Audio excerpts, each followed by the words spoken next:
Back with the leader of the National Citizens Alliance, Stephen Garvey. I call you the most underrated leader in this whole country, Stephen. I've read some stuff about you. I seen that picture that you had where you had some of the policies, like when it came to immigration, free trade, this and that, and you gave the conservative policy, the liberal policy, the PPC, and then yours. And I like that. There was one thing that I saw there about the 1934 Banking Act or something. Can you explain that for me? Yeah, it's a fairly complicated subject, but it's one of the biggest issues facing the Canadian people, even though it's not discussed in the mainstream. Right now, we're paying over 64 billion in debt service payments to central banks. Yeah. Since 1974, Pierre Trudeau shifted the public lending right from the Bank of Canada to these central banks. They print our currency and charge interest. It's a fiat currency. Yep. And Amen. we are enslaved to these banks. Definitely. Ever since 1974, the money supply has increased over 800%. And what then that when the means money supply is increases, then the money gets more worthless each time. that's inflation. Yeah. And inflation since the 70s, $100 in 1973, you would have to spend over $500 now to have the same value. So what would you do about it? And I also want to ask your opinion on the gold standard. But what would you do about this? What is reversing it back to the 1930s? Like, how would that benefit Canadians? Well, we want to go back to what's the true Bank of Canada. We call it the People's Bank. Right. And this is a movement in the United States now, in certain states, that's gaining popularity. It's actually a bank that's in service of the people rather than financial elitists. And it would be in the hands of the people as well. The 1934 Bank of Canada Act, we would reenact that with major amendments. It's not a perfect act if you look at it, but it's a good template to work from.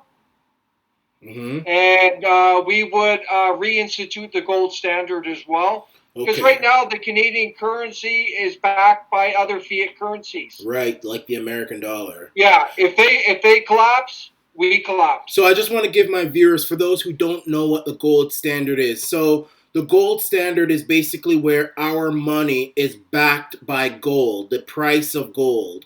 And it helps because it helps with the it controls the supply of money. Just correct me if I'm wrong, but it controls the supply of money.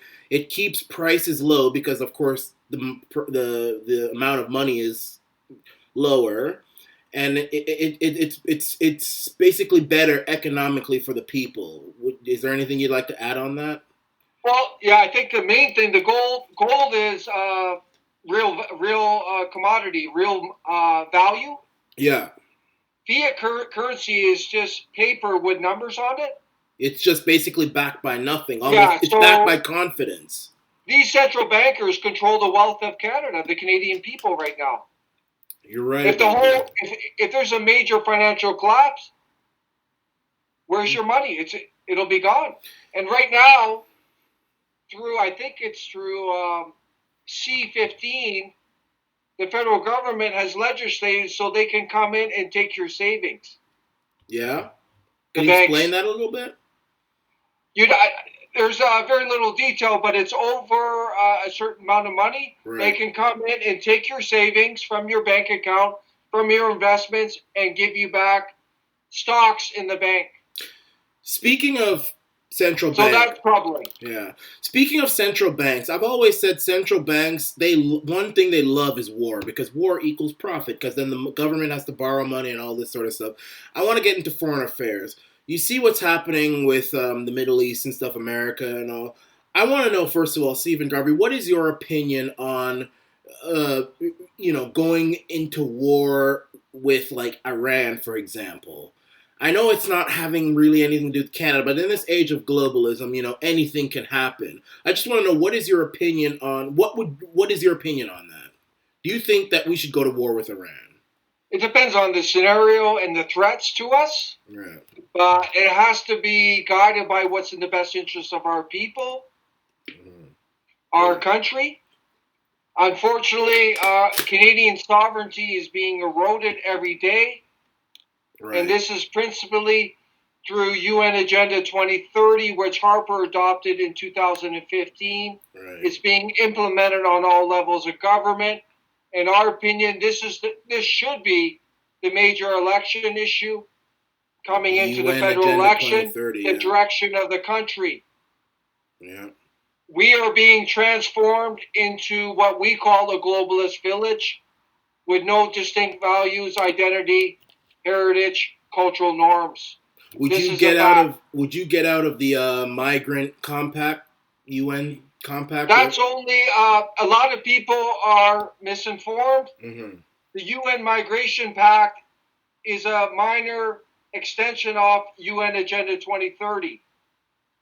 UN Agenda 2030 is connected to UN Agenda 21. Getting out of the Migration Pact will do very little. We have to start with... But none of the mainstream parties, none of them discuss UN Agenda 2030. Why? Why are they afraid to discuss this agenda, which is at the heart of the transformation of Canada? Which is basically a new world order. Yes, it is. It has 17 so-called sustainable development goals. It's all about global world order, global citizenry, open borders. Yeah. So I encourage the listeners to look into UN Agenda 2030. You know who you remind me of? You remind me a lot of Ron Paul to a certain extent. Ron Paul. I don't. Yeah, that's is that? I love that guy. He's very smart and to the point. Yeah. Michael, but I identify as a populist. Yeah. Canadian nationalist. I don't identify as libertarian. Well, and I say this with no offense to the libertarian. No. I'm not really a libertarian either. Yeah. I've always seen there's two different types of libertarians. There's the libertarians of Ayn Rand and the Koch brothers who really aren't libertarian. They just want to shift the power from government to big business.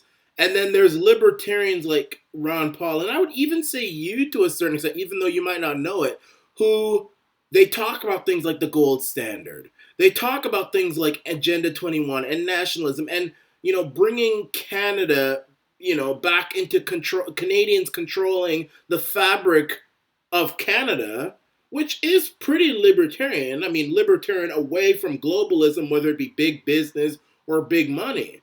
And I would say that's the type of libertarianism that you and I and Ron Paul stand in, not the Koch brothers, Ayn Rand garbage about, The Koch brothers are, to be very blunt, they're evil globalists. Oh, yeah. Oh, definitely they are.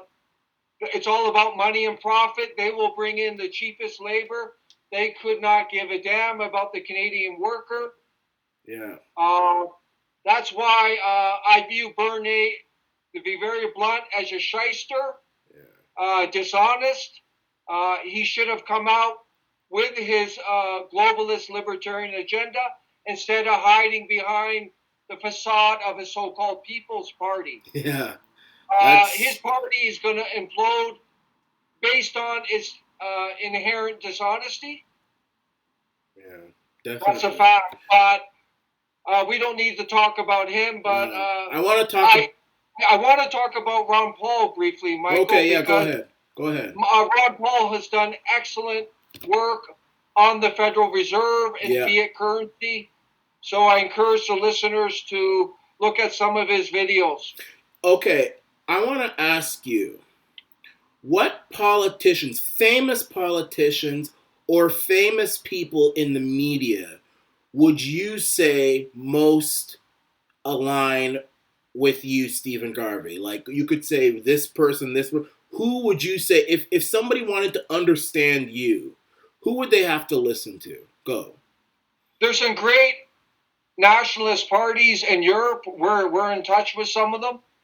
in the Netherlands. Name like some people, like Is there's Victor a new Orban? party that's doing well. It's called the Democracy Forum, I believe. Okay. They are completely aligned to us. We love what Viktor Orban is doing in Hungary. Okay. We resonate with the immigration policy of Marine Le Pen. Okay. We resonate with Trump's anti-globalist trade agenda. Okay. And also standing up for national sovereignty. Okay. Okay. In terms of the Canadian political scene, not that it's very weak and mediocre. I don't know anyone in the mainstream media that we would pledge allegiance or support to. Anyone. Tucker Carlson, maybe? That's in the U.S. He's good, but he's limited by Fox. Yeah, true. They have some globalist underpinnings. And unfortunately, definitely. They're they do a lot of manipulation. Neocons. They also play the left-right Democrat-Republican dichotomy, which is all about control. Definitely. Right? It's not about Democrat or Republican. It's about who's awake. Exactly. But they play that game every day, right? Yeah. We're going to take one more quick break, Mr. Stephen Garvey, and then we're going to wrap up with the final part of this interview. One more quick break. Yeah, I like your interview.